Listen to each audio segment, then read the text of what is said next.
will teach you the first chapter of science which is matter in our surroundings.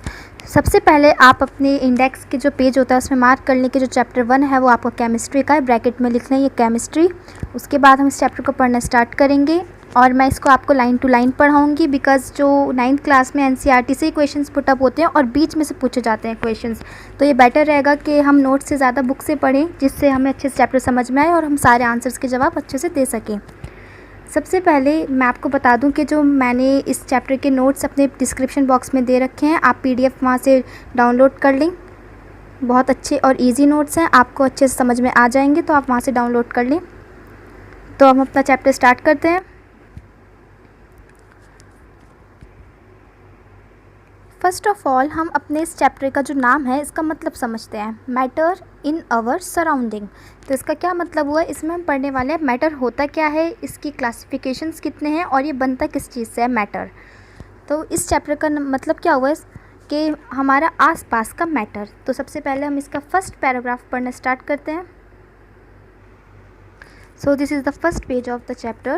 As we look at our surroundings, we see a large variety of things with different shapes, sizes and textures. तो जब हम आसपास की अपनी चीज़ें देखते हैं तो वो सब कैसी होती हैं, डिफरेंट होती हैं शेप्स में, साइज़ में और टेक्सचर्स में। Everything in this universe is made up of material. हर चीज़ जो भी यूनिवर्स में है वो किस चीज़ से बनी है, मटेरियल से, विच साइंटिस्ट्स हैव नेम्ड मैटर। तो साइंटिस्ट ने उसे क्या नेम दे दिया है, मैटर। जो भी चीज़ हमारी यूनिवर्स में मटेरियल से बनी है वो सब क्या है, मैटर है। द एयर वी ब्रीथ, अब इसमें एग्जांपल्स दे रखें कि क्या क्या matter. The air we breathe, the food we eat, stones, cloud, stars, plants and animals, even a small drop of water और अ पार्टिकल ऑफ सैंड, मतलब एक मिट्टी का दाना। एवरीथिंग इज़ मैटर, सब कुछ क्या है, मैटर है। तो अब हम समझ गए हैं इस लाइन से कि सब कुछ जितना भी, मतलब यहाँ पे स्टार्स हैं, प्लांट्स हैं, नॉन लिविंग थिंग्स हैं, लिविंग थिंग्स है, सब कुछ क्या है, मैटर है। We can also see as we look around that all the things mention above occupy space. और ऊपर के हमने जितनी भी चीज़ें अभी पढ़ी हैं, सारे एग्जाम्पल्स, वो सब क्या करते हैं, वो ऑक्यूपाई करते हैं स्पेस, मतलब उन्हें कुछ ना कुछ स्पेस चाहिए कहीं रखने के लिए या फिर उनको खुद का एक स्पेस होता है। एंड हैव मास, और उनके पास क्या है, मास। मास उसे कहते हैं जिसमें, एक बार मैं इस मास को थोड़ा सा और अच्छे से पढ़ा दूँ, जो नंबर ऑफ़ एटम से बनता है, ठीक है। और इसकी जो SI यूनिट होती है मास की, वो kg होती है, ये किलोग्राम में मेज़र होता है, ठीक है। Next line, in other words they have both mass and volume. तो मैटर वो है जिसके पास मास भी हो और वॉल्यूम भी हो। आप शॉर्ट की नोट्स बना सकते हैं, अपनी रफ कॉपी लेकर उसमें लिख सकते हैं कि मैटर वो होता है जिसके पास मास भी हो और वॉल्यूम भी हो। अब हम इसका नेक्स्ट पैराग्राफ पढ़ते हैं। Second paragraph, since early times human beings have been try to understand their surroundings. तो शुरुआत से ह्यूमन बींग्स जो थे उन्होंने क्या स्टार्ट करा था, अंडरस्टैंड करना, समझना शुरू करा था अपनी आसपास की चीज़ों को। Early Indian philosophers classified matter in the form of 5 basic elements. तो अर्ली इंडियंस, ब्रिटिशर्स की बात नहीं हो रही है, कोई ग्रीक साइंटिस्ट नहीं है, यहाँ पे इंडियन फिलोसोफर्स की बात हो रही है। क्लासिफाइड मैटर, उन्होंने मैटर को क्लासीफाई करा था कितने फॉर्म्स में, 5 बेसिक एलिमेंट्स में, ठीक है। ये क्वेश्चन पूछा जा सकता है 1 मार्क में कि कितने अर्ली इंडियन फिलोसोफर्स थे, उन्होंने क्लासीफाई करा था मैटर को कितने बेसिक एलिमेंट्स में, तो 5 बेसिक एलिमेंट्स में। और उनके नेम भी पूछे जा सकते हैं, वो कौन कौन से थे, द पंच तत्व, वो कौन कौन से हैं, air, earth, fire, sky and water. आप इसे अंडरलाइन कर लें अपनी बुक में। According to them, everything living or non-living was made up of these 5 basic elements. तो उनके अकॉर्डिंग क्या था कि चाहे वो लिविंग थिंग हो या नॉन लिविंग थिंग हो, वो किस चीज़ से बने हैं, इन्हीं 5 बेसिक एलिमेंट से बने हुए हैं। वो कौन कौन से हैं, air, earth, fire, sky and water. Ancient Greek philosophers, अब इंडियन फिलोसोफर्स की बात नहीं हो रही है, आप कंफ्यूज मत होना, एशियंट ग्रीक फिलोसोफर्स की बात हो रही है। Had arrived at a similar classification of matter, उन्होंने भी सिमिलर क्लासिफिकेशन करा मैटर का, ऐसे ही जैसे इन्होंने करा कि अर्थ से बने हैं, फायर, स्काई, वाटर और एयर से। अब हम नेक्स्ट पैराग्राफ पढ़ते हैं। मॉडर्न डे साइंटिस्ट, अब आज की बात कर रहे हैं जो मॉडर्न साइंटिस्ट्स हैं, ठीक है, have evolve 2 types of classification of matter. अब 5 टाइप्स का क्लासिफिकेशन नहीं रहा है, अब 2 टाइप्स का क्लासिफिकेशन कर दिया है, वो भी किसने, मॉडर्न साइंटिस्ट। तो अब हम मॉडर्न ही तो देखेंगे, हम आजकल के नाउ डेज़ की अगर बात करें तो अब जो चल रहा है वही तो हम करेंगे। तो अब टू टाइप्स में क्लासिफिकेशन करा है। तो वो कौन कौन से हैं टू टाइप्स के क्लासिफिकेशन मैटर के? Based on their physical properties and chemical nature. तो हमें ये बात याद रखनी है कि मॉडर्न डे के जो साइंटिस्ट हैं उन्होंने टू टाइप्स ऑफ क्लासिफिकेशन करा है मैटर का, बेस्ड ऑन देयर किस पे? Physical properties and chemical nature. In this chapter we shall learn about matter based on its physical properties. लेकिन इस चैप्टर में हम क्या पढ़ेंगे? इसकी फिजिकल प्रॉपर्टीज़ पढ़ेंगे मैटर की। Chemical aspects of matter will be taken up in subsequent chapters. और केमिकल एस्पेक्ट्स जो है, केमिकल नेचर जो है, वो हम बाकी के और केमिस्ट्री के चैप्टर्स में पढ़ेंगे इसी बुक में, ठीक है।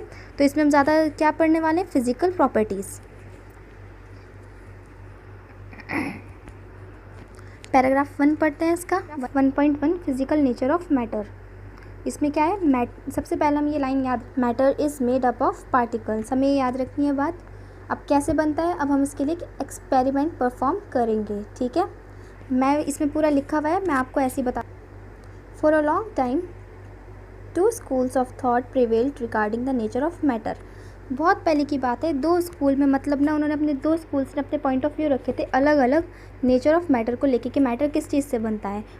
एक स्कूल का कहना था कि मैटर क्या है? To be continuous like a block of wood. Matter कैसा है? ब्लॉक ऑफ वुड की तरह कॉन्टीन्यूस है, मतलब एक के बाद एक ब्लॉक्स उसमें लगते रहते हैं। वेयर इज़ द अदर, दूसरे स्कूल का थॉट क्या था कि मैटर किस चीज़ से बना है? Was made up of particle like sand. किससे बना हुआ है? मतलब वो सैंड जैसे छोटे छोटे पार्टिकल से बना हुआ है। Let us perform an activity to decide about the nature of matter, is it continuous और पार्टिकुलेट। तब हम एक एक्टिविटी परफॉर्म करेंगे जिससे हमें पता चलेगा कि मैटर कॉन्टीन्यूस है ब्लॉक्स की तरह या फिर वो पार्टिकुलेट मतलब होता है पार्टिकल्स की तरह, छोटे छोटे सैंड्स की तरह उसको बना हुआ है। ओके, सो ये पेज नंबर 1 ही है और ये राइट हैंड साइड पे है। तो मैं इसे पढ़ना स्टार्ट करती हूँ एक्टिविटी को। ये एक्टिविटी ज़्यादा इंपॉर्टेंट नहीं है बट फिर भी नॉलेज के लिए इसे पढ़ लेते हैं। Take 100 ml beaker. हमें एक 100 ml बीकर चाहिए। फिल हाफ द बीकर, उसमें हम आधा बीकर को हम भर देंगे पानी से, ठीक है। उसका पानी का हम लेवल मार्क कर लेंगे, कहाँ तक भरा है उसे एक स्केच पेन से ऐसे निशान लगा देंगे।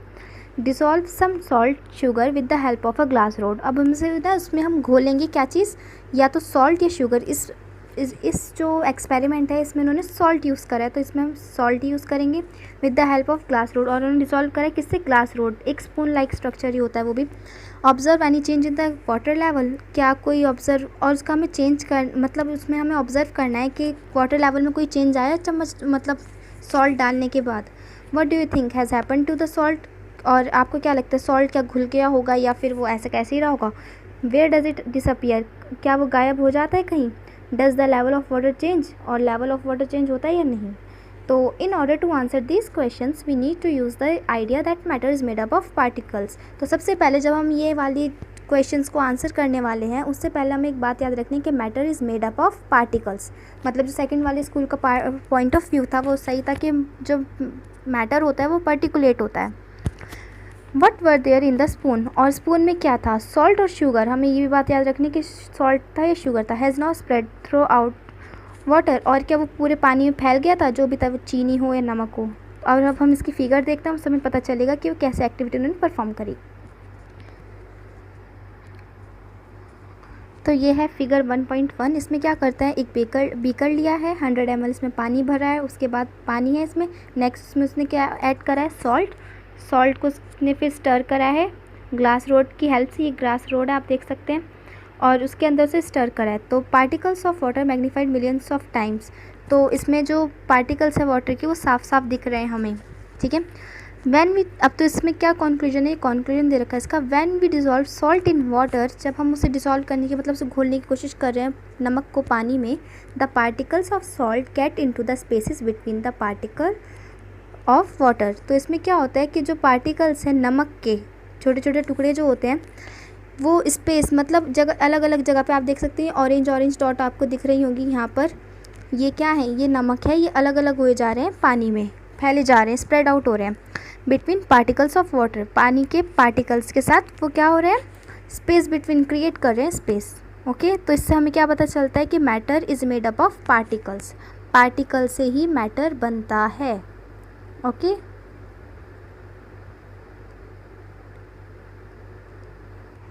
अब इसमें एक सेकंड एक्टिविटी दे रखी है, एक्टिविटी 1.2, इसे पढ़ना है हमें। उससे पहले हम इसका पैराग्राफ का हेडिंग पढ़ लेते हैं। How small are this particles of matter. अब हम इसका साइज़ देखिए कितने छोटे होते हैं पार्टिकल्स ऑफ मैटर, कि जब ये हर चीज़ में होते हैं, चेयर हो, लिविंग थिंग हो, नॉन लिविंग थिंग हो, तो ये मतलब कितने छोटे होते हैं पार्टिकल ऑफ मैटर। तो इसके लिए किसमें एक्टिविटी परफॉर्म करी है, वो क्या है, टेक 2-3 क्रिस्टल्स ऑफ पोटेशियम। ये भी ज़्यादा इंपॉर्टेंट नहीं है एक्टिविटी, बट हम इसे नॉलेज के लिए पढ़ते हैं। Take 2-3 crystals of potassium permanganate. तो हम क्या करेंगे, 2-3 क्रिस्टल्स, टुकड़े कहते हैं, 2-3 टुकड़े लेंगे पोटेशियम पर मैग्नेट के और उसे घोलेंगे किसमें, 100 ml ऑफ वाटर में।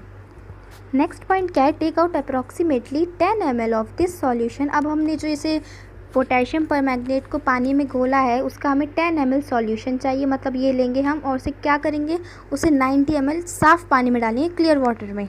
Take out 10 ml of this solution. फिर से हम क्या करेंगे, जो हमने ये सॉल्यूशन बनेगा इस सेकंड वाले पॉइंट से, उसका हम 10 ml फिर से सॉल्यूशन लेंगे और उसे फिर से हम अनदर 90 ml क्लियर वाटर में डालेंगे।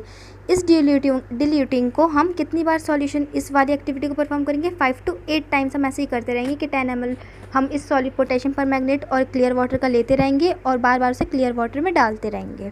डिल्यूटिंग मतलब होता है जब हम किसी प्योर चीज़ में कुछ ऐड करते हैं सॉल्यूशन, तो उसे हम डिल्यूटिंग कहते हैं। Is the water still coloured. क्या उसका पानी का अब भी कलर उसका रहेगा या नहीं रहेगा। तो अब हम इसका देखते हैं फिगर में। तो ये रहा 100 ml वाटर, उसमें हमने फिर से यही डाला है, देखिए आप, पोटेशियम पर मैग्नेट डालते हैं हम, उसका हम 100 ml सॉल्यूशन लेते हैं और 90 ml पानी में फिर से डालते हैं तो वो 100 ml हो जाएगा। उसके बाद फिर से हम इसे 5 to 8 टाइम रिपीट करेंगे। तो उसका कलर जो आप देख सकते हैं कि यहाँ पे डार्क पिंक है, उससे क्या हो गया, बिल्कुल लाइट पिंक हो चुका है, ठीक है। तो इससे हमें क्या पता चलता है, estimating how small are the particles of matter. अब इससे हमें पता चलता है कितने छोटे होते हैं मैटर के पार्टिकल्स। विथ एवरी डिल्यूशन, जब जितनी बार भी हमने 5 to 8 टाइम डिल्यूशन करा है, मतलब हमने उस सॉल्यूशन में बार बार क्लियर वाटर डाला है, तो द कलर बिकम्स लाइट। उसका जो कलर था वो लाइट होता गया, देख सकते हैं आप, इस पिंक से उसका कलर बिल्कुल चेंज होके ये बेबी पिंक हो गया है। Light is still visible, but जो कलर उसका फिर भी क्या है, विजिबल है। तो अब हम इसका कंक्लूजन पढ़ेंगे।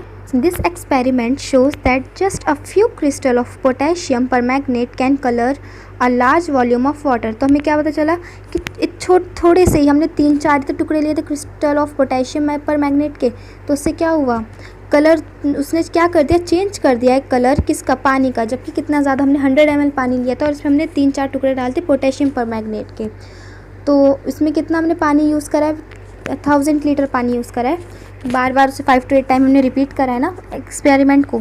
सो we conclude that there must be millions of tiny particles in just 1 crystal of potassium permanganate. तो इससे हमें क्या कंक्लूजन मिलता है कि मिलियंस ऑफ टिनी पार्टिकल्स होते हैं किसमें, सिर्फ एक क्रिस्टल पोटेशियम, मतलब एक टुकड़े में पोटेशियम पर मैग्नेट के, which keeps on dividing themselves into smaller and smaller particles. वो भी अपने आप को क्या कर रहे हैं, जो क्रिस्टल जो है उसके पोटेशियम पर मैग्नेट का, वो अपने आप को और छोटा कर जा रहे हैं, डिवाइड कर जा रहा है अपने आप को छोटे से छोटे टुकड़े में। The same activity can be done using 2 ml of Dettol. तो अब जो हमने पोटेशियम पर मैग्नेट से एक्टिविटी करी है, इससे हम पोटेशियम पर मैग्नेट की जगह इंस्टेड यूज़ क्या कर सकते हैं, हम डेटॉल यूज़ कर सकते हैं। और इससे हम ये भी डिटेक्ट लगा सकते हैं कि जो उसकी स्मेल है, जितनी बार भी डिल्यूशन करेंगे लेकिन उसकी स्मेल थोड़ी थोड़ी लास्ट में रहेगी। इसमें एक नोट दे रखा है, इसे भी पढ़ना है हमें। The particles of matter are very small. इससे हमें क्या पता चला है कि पार्टिकल ऑफ मैटर क्या हैं, बहुत ही ज़्यादा छोटे हैं। They are small beyond our imagination. हम सोच भी नहीं सकते हैं कि वो कितने छोटे हो सकते हैं particle of matter. Next paragraph, characteristics of particles of matter. अब हम इसकी क्या पढ़ेंगे, कैरेक्टरिस्टिक्स। तो क्या है, अब हमें ये लाइन भी याद रखनी, जैसे हमने पहली लाइन पढ़ी थी वो क्या थी, particles is made up of, matter is made up of particles. तो अब हमें सेकंड लाइन याद रखनी है, particles of matter have space between them. मतलब क्या है इसका कि पार्टिकल्स के मैटर में क्या होता है, बीच में स्पेस होता है उनके, मतलब वो एक दूसरे से ज़्यादा चिपके नहीं होते हैं, अट्रैक्ट नहीं हुए होते हैं। In activity 1.1 and 1.2 we see that particles of sugar, salt, Dettol और potassium permanganate got even distributed in water. इसमें एक्टिविटी 1.1 और 1.2 हमने जो अभी पढ़ी है, उसमें क्या था, जितनी भी चीज़ें शुगर है, सॉल्ट है, डेटॉल है, पोटेशियम पर मैग्नेट है, ये सब क्या है, इन्होंने डिस्ट्रीब्यूट करा था इवनली अपने जो इनके पार्टिकल्स थे वाटर में। Similarly when we make tea, coffee और लेमनेड, लेमनेड मतलब क्या होता है, नींबू पानी, जब हम चाय, कॉफ़ी या फिर नींबू पानी बनाते हैं, particles of one type of matter get into the spaces between particles of the other. तो एक तरीके के जो पार्टिकल होते हैं मैटर के, चाहे आप पानी ले लीजिए, और पानी में जब हम कॉफ़ी डालेंगे, get into the space between them particles, तो वो एक दूसरे के बीच में क्या कर लेंगे, स्पेस बना लेंगे, फैल जाएंगे, स्प्रेड आउट हो जाएंगे। This shows that there is enough space between particles of matter. इससे क्या शो होता है कि उनके बीच में एक अच्छा खासा, इनफ मतलब है अच्छा खासा स्पेस है पार्टिकल ऑफ मैटर के बीच में। Now next paragraph, particles of matter are continuously moving. अब इसका मतलब क्या है, इसे भी आप अपनी नोटबुक में लिख लीजिए कि जो पार्टिकल हैं मैटर के, वो कॉन्टीन्यूसली मतलब लगातार क्या करते रहते हैं, मूव करते रहते हैं, एक जगह से दूसरी जगह हिलते ही रहते हैं। ठीक है, तो इससे हमें एक एक्टिविटी परफॉर्म करनी है, उससे हमें पता चल जाएगा। 1.3 ये क्या एक्टिविटी है, इसमें लिखा है कि हमें एक अनलिट मतलब बिना जलाई हुई इंसेंस स्टिक मतलब अगरबत्ती लेनी है हमें, और उसे एक कॉर्नर में रखना है अपनी क्लास के। How close do you have to go near it so as to get it smell. तो जब हम उसे बिना जलाए हुए अगरबत्ती को कहीं लगाएंगे तो हमें कितना उसके करीब जाना पड़ेगा जिससे हम उसकी स्मेल को डिटेक्ट कर सकें। अब यही एक्टिविटी हमें क्या करना है, लाइट द इंसेंस स्टिक, हमें उसे फिर जलाना है अगरबत्ती को। व्हाट हैपन, उसके बाद क्या होगा, do you get the smell sitting at a distance. उसके बाद अगर तुम दूर भी बैठोगे क्या तुम उसकी स्मेल आएगी, रिकॉर्ड योर ऑब्जर्वेशन। तो ये बहुत ज़्यादा ईजी एक्टिविटी है, आप ये खुद परफॉर्म करके देख सकते हैं। सो इसमें नेक्स्ट एक्टिविटी दे रखी है 1.4। ये बहुत ज़्यादा इजी है, मैं इसे अपने मतलब लैंग्वेज में समझा देती हूँ आपको। हमें 2 ग्लास लेने हैं, या आप बीकर ले सकते हैं, अगर आपके पास बीकर नहीं है तो ग्लास लें। उसमें हमें पानी फिल करना है इक्वली। उसके बाद उसमें एक ग्लास में हम डालेंगे ब्लू या रेड इंक, जो भी आपके पास हो, और उसके बाद उसे एक तरफ रख देंगे, और सेकंड ग्लास में हमें डालना है हनी। ठीक है, और हमें उसके बाद उसे ना अनडिस्टर्ब जगह पे रख देना है थोड़ी देर के लिए। उसके बाद हम उसमें क्या ऑब्जर्वेशन करेंगे, क्या हमें उसमें कोई चेंज दिखता है, क्या वो जो हनी और इंक है हमने अलग अलग ग्लासेस में डाला है वो पानी में अच्छे से स्प्रेड आउट हो जाएगा। तो इसमें हमें ये वाला एक्टिविटी परफॉर्म करनी है। अब इसमें एक्टिविटी 1.5 दे रखी है। इसमें ये दे रखा है हमें कि हमें एक टुकड़ा लेना है, या तो कॉपर सल्फेट का हो या पोटेशियम परमैंगनेट का हो। उसे हमें ग्लास में डालना है, एक गर्म पानी के ग्लास में डालना है और एक उसी को हमें ठंडे पानी के ग्लास में डालना है, और उसे हमें स्टर में बिल्कुल नहीं चलाना है, और उसे ना क्रिस्टल को नीचे बैठ देना है थोड़ी देर के लिए। जब वो नीचे बैठ जाएगा तो हमें उसकी ऑब्जर्वेशन करनी है। ये सारे क्वेश्चन दे रखे हैं ऑब्जर्वेशन के, आप इन्हें पढ़ के ऐसा ट्राई कर सकते हैं। Next, from the above 3 activities, ऊपर जितनी भी हमने 3 एक्टिविटीज़ देखी है 1.1, 1.4 एंड 1.5, हमें क्या कंक्लूजन मिलता है उसे हम पढ़ते हैं। This is page number 3। Particles of matter are continuously moving, that is they possess what we call the kinetic energy. तो पार्टिकल्स जो है मैटर के, वो क्या कर रहे हैं, लगातार मूविंग मतलब हिलते जा रहे हैं। That is they possess what we call kinetic energy, मतलब वो क्या पोजेस करते हैं, मतलब उनके अंदर एक और क्या एनर्जी है, काइनेटिक एनर्जी भी है उसके अंदर। काइनेटिक एनर्जी वो होती है जो मूविंग, जो लगातार जो होते हैं हिलते रहते हैं, काइनेटिक एनर्जी उसको कहते हैं। As the temperature rises particles move faster. जब हम टेम्परेचर को बढ़ा देते हैं, बहुत ज़्यादा तेज़ कर देंगे हम, तो क्या होगा, पार्टिकल्स जो होंगे वो बहुत तेज़ी से मूव करने लगेंगे। So we can say that with increase in temperature the kinetic energy of the particles also increases. तो क्या होगा, इससे हम ये कह सकते हैं, इससे क्या कंक्लूजन मिला है, increase in temperature the kinetic energy of the particles also increases. अगर हम टेम्परेचर बढ़ा देंगे तो काइनेटिक एनर्जी जो है पार्टिकल्स की वो ऑल्सो बढ़ जाएगी। ठीक है, in the above 3 activities we observe that particles of matter intermix on their own with each other. तो पार्टिकल्स जो हमने ऊपर की 3 एक्टिविटी परफॉर्म करी थी 1.3, 1.4 एंड 1.5, उसमें क्या था कि मैटर जो है वो अब एक दूसरे में मिक्स हो जाते हैं। ठीक है, they do so by getting into the spaces between the particles. वो ऐसे क्यों कर, एक दूसरे में मिक्स कैसे हो जाते हैं, क्योंकि उनके अंदर क्या है, स्पेस है बिटवीन द पार्टिकल्स, जैसे हमने ऊपर पढ़ा था। This intermixing of particles of 2 different types of matter on their own is called diffusion. तो इसे डिफ्यूजन किसे कहते हैं, ये क्वेश्चन भी पूछा जाता है, डिफाइन आ जाएगा कि डिफाइन डिफ्यूजन या what you mean by diffusion. तो इसका क्या आंसर होगा, intermixing of particles of 2 different types of matter on their own is called diffusion। जब हम 2 अलग अलग तरीके के पार्टिकल्स को मिक्स करते हैं तो उसे क्या कहते हैं, डिफ्यूजन जैसे, और वो फिर एक दूसरे में स्पेस भी क्रिएट करते हैं। जैसे कि हमने टी ले ली और उसे पानी में बना रहे हैं तो पत्ती को, और जब हम पानी को एक साथ मिलाएंगे या स्टर करेंगे तो उसे डिफ्यूजन कहते हैं। We also observe that on heating diffusion becomes faster. और अभी हमने पढ़ा जब हम टेम्परेचर को इंक्रीज़ कर देंगे, हीटिंग करेंगे, ज़्यादा हीट में तो टेम्परेचर होगा तेज़, डिफ्यूजन बिकम्स फास्टर। डिफ्यूजन क्या हो जाएगा? फास्टर हो जाएगा, क्योंकि हमने क्या पढ़ा था कि काइनेटिक एनर्जी पोजेस करता है कौन? Particles of matter. What does this happen? तो अब इसका नेक्स्ट क्वेश्चन है, इसका भी हम आंसर करेंगे कि वाई डज दिस हैपन, और ऐसा क्यों होता है? क्यों होता है ऐसा? क्योंकि ऊपर हमने पढ़ा particles of matter are continuously moving, और उनमें क्या पाया गया है कि वो कैसे हैं? काइनेटिक एनर्जी जैसे हैं। ठीक है, नेक्स्ट पैरा देखते हैं। Particles of matter attract each other. अब हम क्या पढ़ेंगे कि पार्टिकल्स जो हैं मैटर के, वो एक दूसरे को अपनी तरफ अट्रैक्ट करते हैं, मतलब पास लाते हैं। ठीक है, पास लाते हैं। तो इसके लिए हमें एक्टिविटीज़ दे रखी हैं 3, 1.6 to 1.8 तक हमें एक्टिविटीज़ दे रखी हैं। ठीक है, तो ये सारी एक्टिविटीज़ एग्ज़ाम में नहीं पूछी जाती हैं, बट हमें जनरल नॉलेज के लिए जानना ज़रूरी है, तो मैं बता दूं। फर्स्ट एक्टिविटी में हमें ये दे रखा है कि एक गेम दे रखा है हमें, जैसे हम चैन चैन खेलते हैं एक गेम, हमें एक को पकड़ना होता है। तो हमें जैसे जो चैन चैन के ग्रुप है आप देख सकते हैं, उसमें डायग्राम में भी दिखाया गया है कि इन्होंने एक दूसरे को अपने आप को पकड़ रखा है, हैंड से अपनी बैक पकड़ रखी है।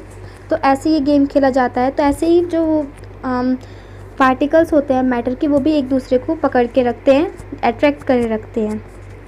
ठीक है, अब हम एक्टिविटी 1.7 पढ़ते हैं। नेक्स्ट एक्टिविटी 1.7 में हमें दे रखा है कि हमें एक आयरन नेल लेनी है, एक पीस लेना है चौक का, और एक रबर बैंड लेनी है, और उसे हमें तोड़ने की कोशिश करनी है बाय किस चीज़ों से? हैमरिंग, हथौड़े से, काटने से और स्ट्रेचिंग से।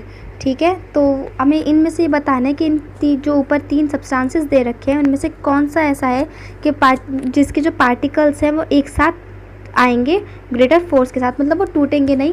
वो क्यों नहीं टूटेंगे? बिकॉज उनमें क्या है? They have held together with greater force, उनमें बहुत ज़्यादा ग्रेटर फोर्स है। तो हमें ये बताना है। अब नेक्स्ट एक्टिविटीज़ 1.8 पढ़ते हैं। अब हमारी नेक्स्ट एक्टिविटी है 1.8। Take some water in a container. हमें एक कंटेनर में पानी चाहिए। उसके बाद हमें क्या करना है? Try cutting the surface of water with your fingers. अब हमें जो सरफेस है, ऊपरी जो हिस्सा है पानी का, उसे अपनी फिंगर से काटने की कोशिश करनी है। Were you able to cut the surface of water? क्या हम काट सकते हैं सरफेस ऑफ वाटर उंगली से? What could be the reason behind the surface of water remaining together? Surface of together मतलब जो वाटर है उसका सरफेस उसी के साथ रहेगा, क्योंकि वो उंगली से कटेगा नहीं। तो इसका रीज़न क्या हुआ? तो पार्टिकल्स ऑफ मैटर ही तो इसका रीज़न हुआ। The above 3 activities 1.6, 1.7 and 1.8 suggest that particles of matter have force acting between them. तो इसमें हमें क्या पता चलता है कि पार्टिकल्स जो हैं मैटर के have force acting between them. उनके अंदर क्या है? एक फोर्स ऑफ अट्रैक्शन है, और उनमें एक फोर्स है जो उन्हें एक दूसरे के साथ रखती है। This force keeps the particles together, और यही उन्हें एक साथ रखती है, जैसे मैंने अभी बोला। The strength of this force attraction varies from one kind of matter to another. तो ये जो फोर्स ऑफ अट्रैक्शन है, इसकी जो स्ट्रेंथ है वो कहाँ से मिलती है? One kind of matter to another, मतलब एक दूसरे से मिलती है। ठीक है, तो जो ये एक्टिविटी 1.6, 1.7 और 1.8 है, ये ज़्यादा इंपॉर्टेंट नहीं है, इसलिए मैंने इसे ज़्यादा एलोबोरेट करके नहीं पढ़ाया है। अब ये पेज नंबर 4 है, 1.3 paragraph which is states of matter. ये हम 6th क्लास से पढ़ रहे हैं, और शायद इससे पहले से पढ़ रहे हैं कि स्टेट्स ऑफ मैटर कितने टाइप्स के होते हैं। Observe different types of matter around you. अब हमें ऑब्जर्व करना है कि अलग अलग तरीके के मैटर को अपने आसपास। What are its different states? क्या वो अलग अलग डिफरेंट स्टेट्स में होती हैं? Yes, we can see that matter around us exist in 3 different states. और हम ये कह सकते हैं matter around us exists in 3 different states में एग्जिस्ट होती है, सॉलिड, लिक्विड एंड गैस। ठीक है, इसे आप अपनी नोटबुक में नोट कर सकते हैं और इसमें अंडरलाइन कर लें। This states of matter arise due to the variation of the characteristics of the particles of matter. तो हमने इन्हें 3 matter of states of matter को हमने तीन उसमें क्यों डिवाइड करा है, क्लासीफाई क्यों करा है, सॉलिड, लिक्विड और गैस में? क्योंकि इनके पार्टिकल्स ऑफ मैटर की वजह से। ठीक है। अब हम पार्टिकल्स ऑफ मैटर की वजह से क्यों करा है, इसे हम एक्टिविटीज़ परफॉर्म करते रहेंगे, पहले सॉलिड की, फिर लिक्विड की और फिर गैस की, उसके बाद हम बताएंगे। ठीक है। Now let us study about the properties of these 3 states of matter in detail. ठीक है, अब हम पढ़ेंगे इन्हें। फर्स्ट क्या है, the solid state, activity 1.9। Collect the following articles, a pen, a book, a needle, a piece of wooden stick. हमें ये सारी चीज़ें क्या करनी है, कलेक्ट करनी है। Sketch the shape of the above articles in your notebook. अब हमें इसका क्या बनाना है, शेप्स बनानी है इनकी अपने बुक में। By moving a pencil around them. Moving, हम पेंसिल को हिला हिला के तो बनाएंगे, कुछ भी बनाएंगे हम pictures. Do all these have a definite shape, क्या इन सब की एक ही शेप है। Distinct boundaries and a fixed volume, और उनकी क्या डिस्टिंक्ट बाउंड्रीज हैं, फिक्स्ड वॉल्यूम है। यस, इन सब की क्या है, डिस्टिंक्ट बाउंड्रीज है, फिक्स्ड वॉल्यूम है और डेफिनेट शेप भी है उनके। What happen if they are hammered, pulled और ड्रॉप्ड, और अगर क्या उन्हें कुछ होगा अगर हम उन पर हथौड़ा मारें या उन्हें खींचें या फिर उन्हें कहीं गिराएं। Are these capable of diffusing into each other, क्या वो कैपेबल हैं कि हम उन्हें किसी और चीज़ के साथ मिला सकें, जैसे हम पानी को मिला सकते हैं किसी के साथ। Try compressing them by applying force, और हमें कंप्रेस उनके ऊपर मतलब प्रेशर देना है, किससे, फोर्स अप्लाई करके। Are you able to compress them, क्या उससे हम तोड़ सकते हैं उन्हें। सॉलिड्स, अभी हमें पता चला है कि जितने भी हमने अभी एग्जाम्पल्स देखे हैं वो किस चीज़ के हैं, solids. All these have a definite shape, और हम कह सकते हैं कि इन सब की क्या है, डेफिनेट शेप है, मतलब एक ही शेप है और वो चेंज नहीं होगी। डिस्टिंक्ट बाउंड्रीज, उनकी बाउंड्रीज भी हैं, एंड फिक्स्ड वॉल्यूम, उनकी एक वॉल्यूम भी है। That is have negligible compressibility, और उस पर क्या है, कंप्रेसिबिलिटी नेग्लिजिबल है, मतलब हम उस पर हम कंप्रेशर नहीं दे सकते हैं। Solids have a tendency to maintain their shape when subjected to outside force, तो सॉलिड के पास ऐसी टेंडेंसी होती है कि वो अपनी जो शेप है उसको मेंटेन करके रख सके, मतलब जैसी उसकी शेप है वो वैसी ही रहेगी। When subjected to outside force, जबकि हम उस पर कितना भी आउटसाइड फोर्स दे लें।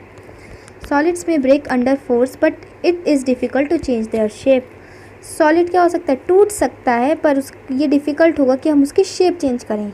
सो दे आर रिजिड, रिजिड मतलब क्या होता है, हार्ड, रिजिड मतलब होता है हार्ड। ऊपर वाला पैराग्राफ बहुत ज़्यादा इंपॉर्टेंट है, तो उसे अच्छे से मार्क कर लें और नोट डाउन कर लें अपनी कॉपी में। अब हम नेक्स्ट पढ़ते हैं, कंसिडर द फॉलोइंग। अब हमें इन सबको देखना है। What about a rubber band, can it change its shape और stretching, on stretching is it a solid. अब हम रबर बैंड की बात करें तो अगर हम उसे चेंज करेंगे, उसका शेप अगर स्ट्रेच करके, तो क्या वो चेंज हो जाएगा, yes. Is it a solid, फिर भी क्या वो सॉलिड है। What about sugar and salt, when kept in different jars these take the shape of the jar, और अगर हम चीनी और नमक की बात करें, अगर उन्हें हम अलग अलग जार के डिफरेंट शेप्स में रखें तो उनका तो जो शेप है वो चेंज हो जाएगा। आर दे सॉलिड, क्या फिर भी वो सॉलिड है। What about a sponge, is it a solid yet we are able to compress it, और जो एक स्पॉन्ज होता है अगर उसको हम कंप्रेस करें, उसे मतलब टाइट से अपने हाथों में पकड़ें, तो क्या उसका जो शेप है वो चेंज नहीं होगा, फिर भी क्या वो सॉलिड है। Why all the above are solids, फिर भी वो सब क्या है, सॉलिड्स हैं, चाहे वो शेप रबर बैंड हो गई या फिर शुगर एंड सॉल्ट हो गया या फिर वो क्या स्पॉन्ज हो गया। नेक्स्ट पैराग्राफ पढ़ते हैं। तो अभी हमने पढ़ा कि ये सब क्या है, सॉलिड्स हैं। अब इसका फर्स्ट पॉइंट पढ़ते हैं। A rubber band changes shapes under force, rubber band क्या करती है, अपना चेंज कर लेती है शेप फोर्स से, जब हम उसे स्ट्रेच करेंगे। And regain the same shape when the force is removed, और फिर से वो अपना क्या साइज मतलब रिगेन कर लेगी अपना शेप, जब उसको हम फोर्स को रिमूव कर देंगे, स्ट्रेचिंग करना बंद कर देंगे।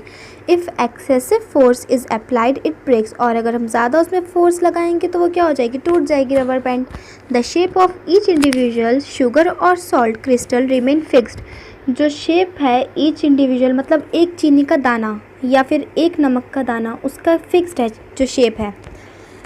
Weather we take it in our hand, चाहे उसे हम अपने हाथ में रखें या उसे हम प्लेट में रखें और जार में बंद करें। आ स्पॉन्ज, अगर हम स्पॉन्ज की बात करें, स्पॉन्ज हैज़ मिनट होल्स, मतलब स्पॉन्ज के अंदर कितने सारे होल्स होते हैं। इन विच एयर इज ट्रैप्ड, जिसके अंदर हवा भरी हुई होती है सारे होल्स में उसके। वैन वी प्रेस इट, अगर हम उसे प्रेस करते हैं, the air is expelled out, बाहर एक्सपेल्ड आउट मतलब होता है बाहर निकलना। And we are able to compress it, और इसी से क्या होता है उसका जो वो बिल्कुल पिचकावा सा लगता है जब तक हम उसे क्या करे रखते हैं, प्रेस करे रखते हैं। So next is liquid. अभी हमने सॉलिड पढ़ा है, अब हम क्या पढ़ेंगे, द लिक्विड स्टेट। एक्टिविटी 1.10, ये बहुत ज़्यादा इजी पैराग्राफ्स हैं, चाहे वो सॉलिड हो, लिक्विड हो या गैस के।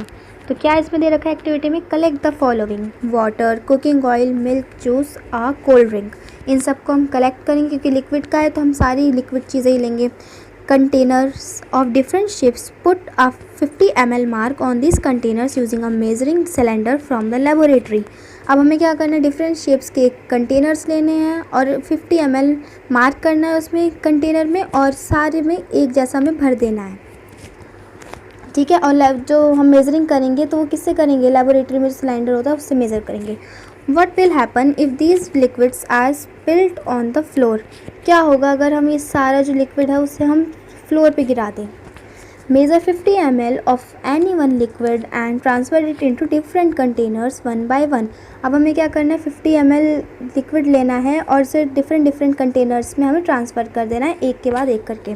Does the volume remain the same, उनकी क्या वॉल्यूम सेम रहेगी, नो, उनकी वॉल्यूम सेम नहीं रहेगी। Does the shape of the liquid remain the same, इसका भी आंसर क्या होगा, नो। और लास्ट क्या है इसमें, when you pour the liquid from one container into another does it flow easily. तो जब हम एक लिक्विड को पोर करेंगे एक कंटेनर से दूसरे कंटेनर में, क्या वो आराम से डल जाएगा। अब नेक्स्ट हम इसको देखते हैं paragraph. We observe that liquid have no fixed shape but have fixed volume. Liquid का क्या होता है, ये भी आप अपने मार्क कर लें नोटबुक में। Liquids have no fixed shape but have fixed volume, उसका कोई शेप फिक्स्ड नहीं होता है। हम किसी भी चीज़ में डालेंगे, चाहे वो जार हो, बॉटल हो, तो उसका वो शेप गेन कर लेता है और उसकी कोई फिक्स्ड वॉल्यूम नहीं होती है। They take up the shape of the container in which they are kept, और वो उसका शेप ले लेगा जिसमें भी हम उसे डालेंगे। Liquids flow and change shape, तो लिक्विड किसी में भी मतलब बह जाता है और क्या अपना शेप को चेंज कर लेता है। सो दे आर नॉट रिजिड, तो वो क्या हुए, रिजिड नहीं हुए, but can be called fluid. Okay, तो वो क्या है, क्या नहीं है, वो रिजिड नहीं है मतलब हार्ड नहीं है, बट वो क्या है, फ्लूइड। फ्लूइड कहते हैं जो वाटर स्ट्रक्चर होता है, बहने वाला, फ्लूइड मतलब होता है, ठीक है।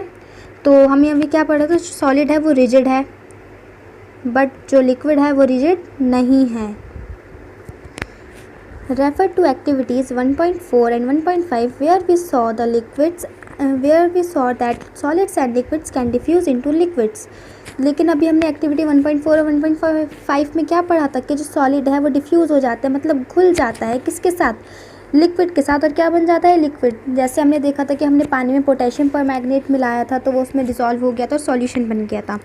The gases from the atmosphere diffuse and dissolve in water, तो गैसेस जो होती हैं एटमॉस्फेयर की वो डिफ्यूज़ कराती हैं एंड डिसॉल्व कराती हैं वाटर में। These gases specially oxygen and carbon dioxide, और वो कौन कौन सी स्पेशली गैसेस हैं, oxygen and carbon dioxide are essential for the survival of aquatic animal and plants. और हमें पता है कि ऑक्सीजन और CO2 ही हमको सबसे ज़्यादा इंपॉर्टेंट है, किसके लिए, for the survival of aquatic animals and plants and also human beings. All living creatures need to breathe for survival, और ये हमें जानते हैं कि हमें अगर ज़िंदा रहना है तो हमें क्या लेना है, हमें ब्रीथ लेनी पड़ेगी, सांस लेनी पड़ेगी। Okay, the aquatic animals can breathe under water due to the presence of dissolved oxygen in water. तो अब हमें एक क्वेश्चन है कि हम तो लैंड पे रहते हैं तो इसलिए हमारे पास ऑक्सीजन है, बट जो एक्वेटिक एनिमल्स हैं जो पानी में रहते हैं वो कैसे ब्रीथ करते हैं, बिकॉज पानी में भी क्या है, ऑक्सीजन है, H2O, हाइड्रोजन एंड ऑक्सीजन।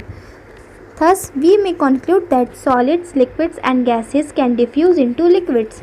तो इससे हमें क्या पता चलता है कि क्या कंक्लूजन है, solid, liquid and gases diffuse मतलब एक साथ मिल सकते हैं किसमें, लिक्विड्स में, ठीक है।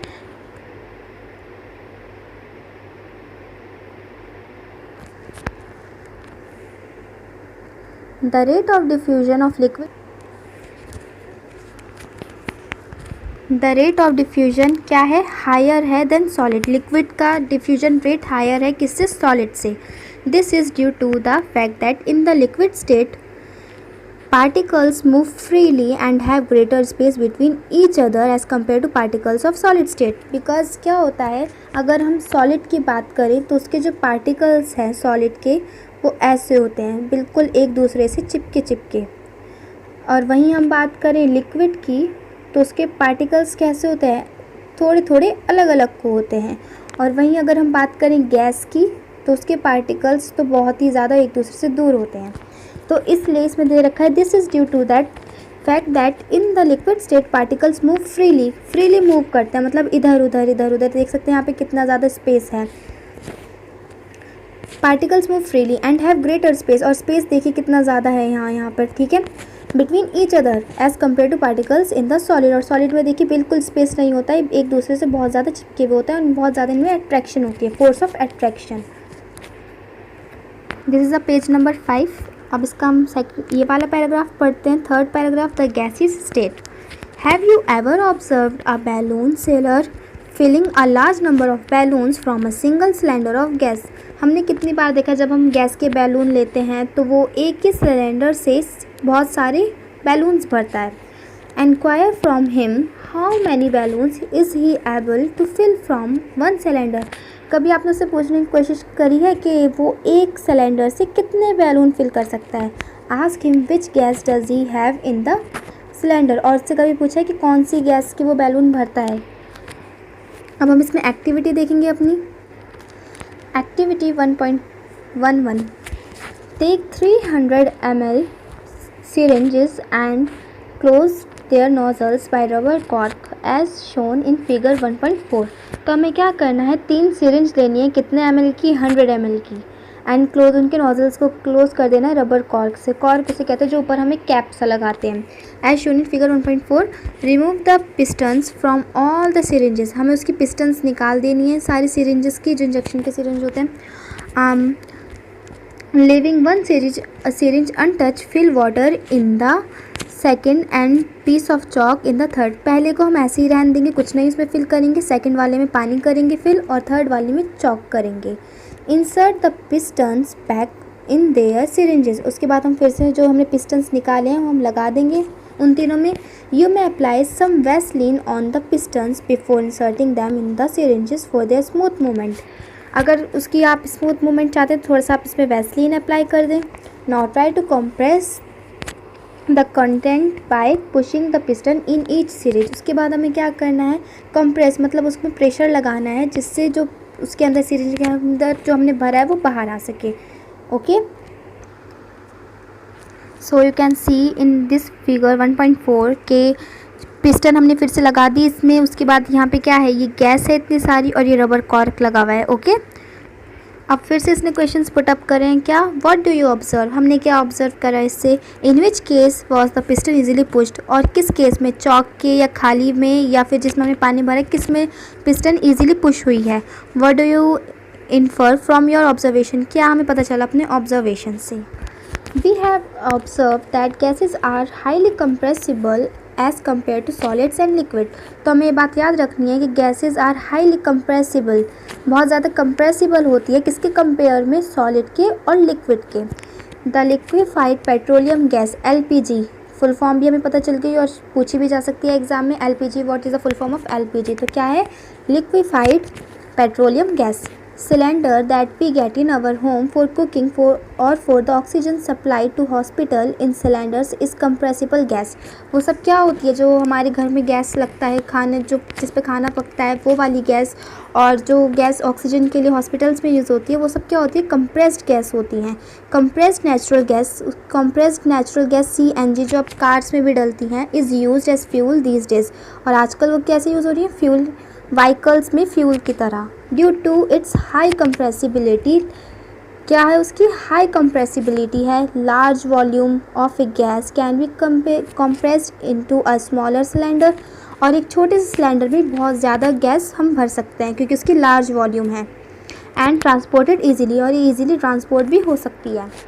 We come to know of what is being cooked in the kitchen without even entering there. हमें खाने की खुशबू से पता चल जाता है कि हमारे घर में क्या पक रहा है या किचन में क्या पक रहा है और अगर हम किचन में एंटर ना हो तब भी। By the smell that reaches our nostrils, जो हमारी नाक में स्मेल आती है उससे। नॉस्ट्रिल्स मतलब होता है नाक में। How does this smell reaches, और ये स्मेल हमारे तक कैसे आती है? The particles of the aroma of food mix with the particles of air spread with the from the kitchen. तो अब कैसे आती है देखो, द पार्टिकल, जो पार्टिकल होते हैं फूड मिक्स की, खुशबू, एरोमा मतलब होता है खुशबू। फूड मिक्स के जो पार्टिकल्स होते हैं वो किसके साथ मिल जाते हैं? एयर स्प्रेड, जो हवा के पार्टिकल्स होते हैं, from the kitchen and reaches and evenly farther away, और बहुत दूर दूर तक वो चली जाती है खुशबू। The smell of hot cooked food reach us in seconds, और गरम गरम खाने की जो खुशबू है वो हमें कुछ सेकेंड्स में ही आने लगती है। Compare this with the rate of diffusion of solids and liquid due to high speed of particles and large space between them. तो क्या है, अगर हमें कंपेयर करें इन्हीं के जो डिफ्यूजन मतलब होता है एक दूसरे का मिक्स होना, टुगेदर, एक साथ होना, किस किस का? सॉलिड का और लिक्विड का। Due to high speed of particles, क्या हाई स्पीड ऑफ पार्टिकल्स की वजह से क्या होता है? लार्ज स्पेस बिटवीन दैम, और उनके अंदर क्या होता है? लार्ज स्पेस होता है। मैंने बताया कि सबसे ज़्यादा कम स्पेस किस में होता है? सॉलिड में, उससे थोड़ा सा ज़्यादा होता है लिक्विड में, और सबसे कम किस में होता है? गैस में। Gas show the property of diffusing very fast into other gases. सबसे ज़्यादा किस में प्रॉपर्टीज़ होती है एक साथ डिफ्यूज़ होने की? गैस में। इन द गैसियस स्टेट, अगर हम गैसियस स्टेट की बात करें, the particles move about randomly at high speed. सबसे ज़्यादा हाई स्पीड में पार्टिकल्स स्पीड में रैंडमली क्या करते हैं? मूव करते हैं। किस में? गैसियस स्टेट में। Due to this random movement the particles hit each other and also the walls of containers, और इससे क्या होता है? रैंडम मूवमेंट से जो पार्टिकल्स होते हैं वो एक दूसरे की तरफ टकराते भी हैं, और क्या करते हैं? वॉल ऑफ कंटेनर की तरफ भी टकराते हैं। द वॉल्स ऑफ कंटेनर मतलब किसी भी चीज़ में, जैसे हम कुकर में कुछ बन रहा है तो उससे भी हमें खुशबू आने लगती है। The pressure exerted by the gas is because of this force exerted by gas particles per unit area on the wall of the container. तो जो प्रेशर मतलब जो प्रेशर लगाता है गैस, वो कैसे लगाता है?